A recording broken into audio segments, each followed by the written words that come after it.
It's Tuesday, February 12th, and I'm a creature from the vlog. Creatures from the vlog have a lot to cover, so I'm going to dive right in. Heather, I will gladly join you guys at Stuff Your Face on Sunday. That sounds awesome. I'm free all of those days, so we should hang out as much as physically possible. Carrie, I hope that your teaching is going better. Kirstani, that was really impressive that you put a whole bunch of clothes on at one time. That's really cool. I especially liked the time lapsiness of it. And Frankie, your gift was awesome, and yeah. So today wasn't really that eventful for me. I stayed up really late last night, so I woke up at 1:30 this afternoon, which doesn't give me a lot of time to do anything.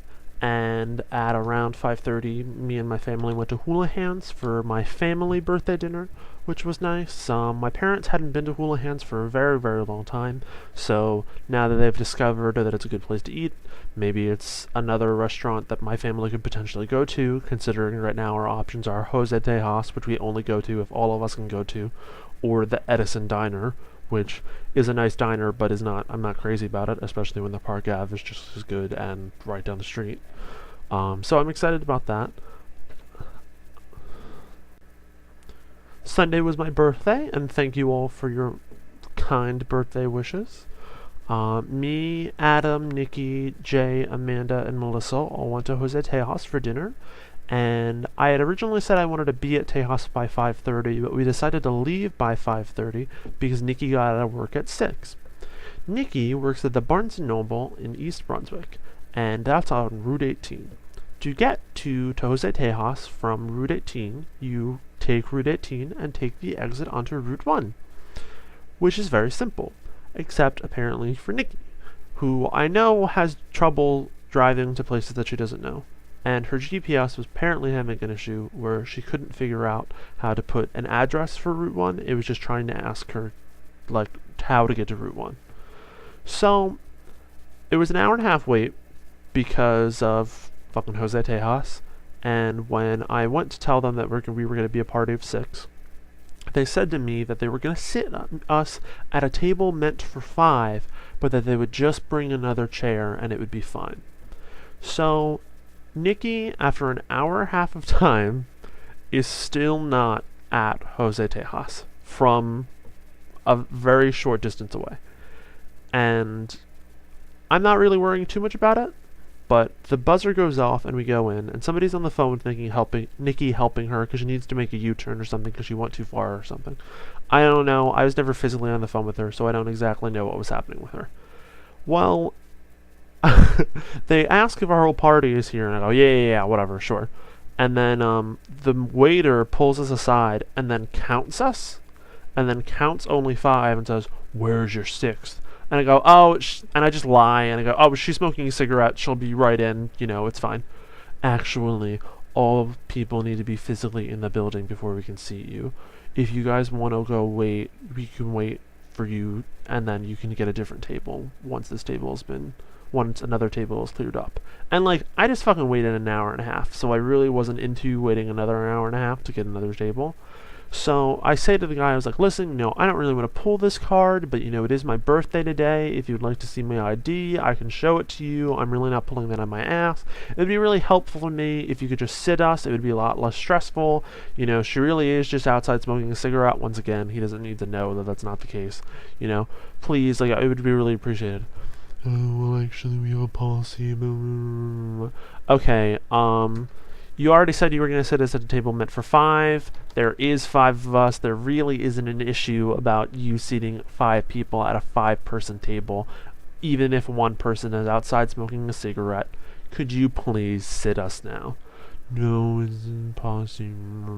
Okay, that policy is really asinine, and I want to speak to your manager because, you're being ridiculous. So the manager comes over and says, "There's only 5 of you. You're not getting seated yet. We're giving your table away. We're putting somebody else there." And I was like, "No, you're not fucking putting the table away. Are you kidding me? There's 5 of us right here. It's a table meant for 5.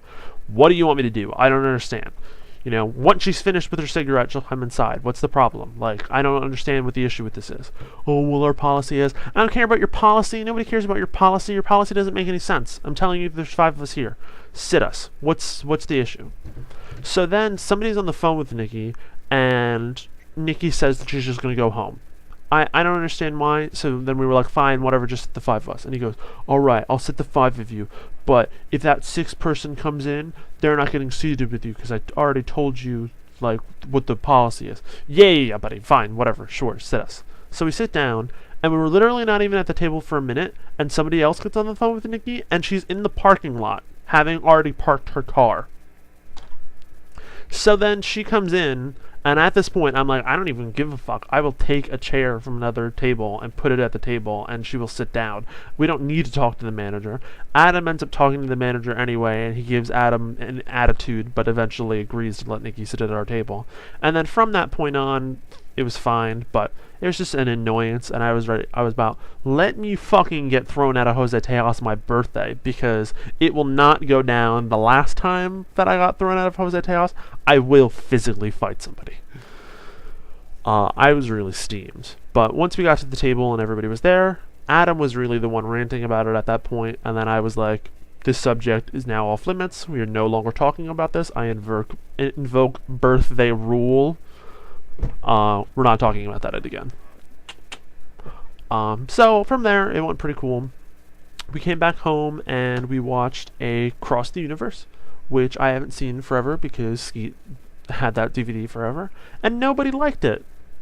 I felt bad because it's been a long time since I've seen the movie, and I still enjoyed it, but pretty much everybody else hated it, which I was surprised by, but what can you do? Not everyone likes musicals, so... Then we played PlayStation All-Stars, which I don't really like, but when there's a whole group of us playing, that's a lot more fun, so I did have a good time. That's pretty much it. That's all I did for my birthday. It was good times. Good times. I did forget to say that me and Melissa watched 2 episodes of Blue Planet before going to Tejas, because she joined up with me after I picked up my cake. But other than that, that was it. I had a good time. As for presents, Amanda got me 2 bags of Lindt Extra Dark Truffles and the Moonrise Kingdom DVD.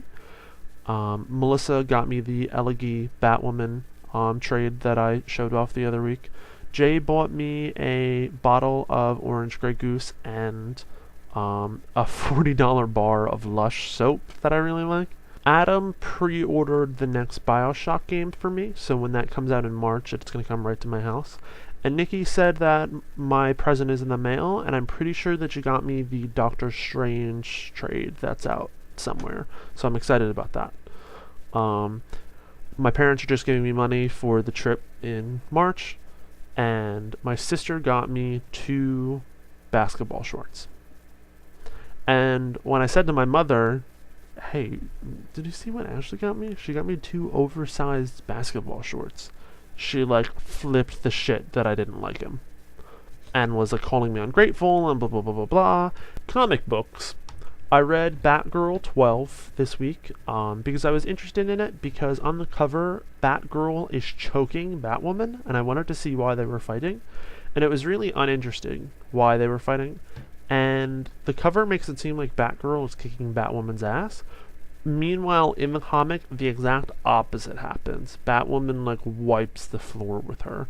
And Batgirl is even having this, like, inner monologue that she's being, like, all quirky and, like, analyzing the situation.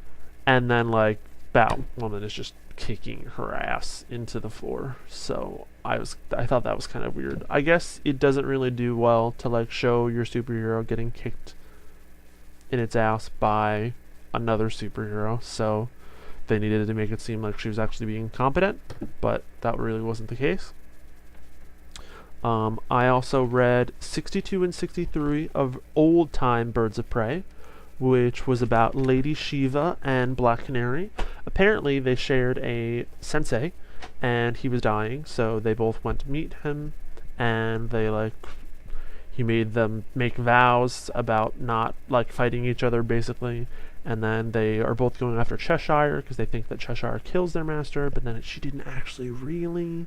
And then there's also this whole story with Oracle happening where she's like getting kidnapped and like something's happening with her hacking tools and stuff. So that was cool. I also read the Death of the Family arc, or part of it, from the New 52. And some of them just have like regular covers. So this is Teen Titans, Death in the Family. This is Red Hood and the Outlaws, which has terrible art. Red Hood and the Outlaws, by the way. People will randomly just have like horse legs. Like they'll have normal legs normally, but then they'll be like in movement, and then suddenly the legs will become like super absurdly tiny like poles with like big knees. It's so strange. And then like the shoes get like they look like hooves. It's so fucking weird, and it's like not like they want to make it look like horse. It's just bad art. Here's the Nightwing, normal Death of the Family. And then here's the special ones where there's a Joker cover of Damian and Nightwing and Red Hood and Red Robin. The actual storyline itself is basically that the Joker believes that all of these like this whole Bat family thing is really slowing him down because the Joker just wants Batman to be paying more attention to him, is my impression of it. So he thinks that he should kill all of them so that way Batman isn't being held back and can like fight crime in a more hardcore, chiseled way. And I don't think I've said before that I really dislike the Joker just as a character. I don't think he's interesting. I don't think that he's particularly special. I think that he's kind of like an overrated character. So I'm not particularly interested in what's going on. It's nice to see how all these things tie together. I'm interested to see how it gets resolved. I think they might have killed Alfred, which I think is an odd choice. But it was still fun to read it, even though I have some issues with the story and don't really care about it too intensely. Though Red Hood and the Outlaws was setting some things about how Deathstroke is going to get involved soon. And this Wednesday, I will be picking up Deathstroke 17 and Ravagers number 9. And then next week, I will be picking up Batwoman 17, which is going to be the last comic in the first arc of her story. So I'm really excited about those. I am already way too far over. Bye. Sorry. I'll see some of you this weekend.